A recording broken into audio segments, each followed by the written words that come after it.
بسم اللہ الرحمن الرحیم۔ مرتے وقت آدمی کی زبان کیوں بند ہو جاتی ہے؟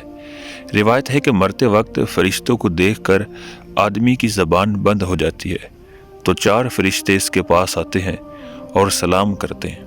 پہلا فرشتہ سلام کرنے کے بعد کہتا ہے، اے اللہ کے بندے، میں تیرے رزق پر موکل تھا، میں تمام زمین پر تلاش کر آیا ہوں، مجھے تیرے رزق کا لقمہ کہیں نہیں ملا۔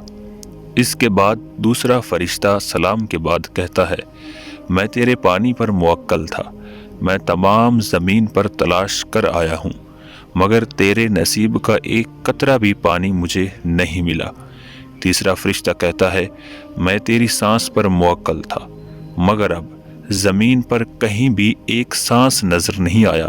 پھر چوتھا فرشتہ کہتا ہے کہ میں تیری عمر پر موکل تھا، اب زمین پر تیری عمر کا کوئی حصہ موجود نہیں۔ اس کے بعد نامہ اعمال اس کو دکھا جاتے ہیں۔ اس وقت میت کی آنکھوں سے آنسو جاری ہو جاتے ہیں، وہ دائیں بائیں دیکھتا ہے اور نامہ اعمال پڑھنے سے ڈرتا ہے۔ اس کے بعد ملک الموت اس کی روح قبض کر لیتے ہیں۔ یا اللہ پاک، ہم سب کا خاتمہ بالخیر فرمانا اور ہمارے اعمال ہمارے دائیں ہاتھ میں ہوں، اور قیامت کے روز ہمیں آپ صلی اللہ علیہ وآلہ وسلم کی شفاعت نصیب فرمانا۔ آمین ثم آمین۔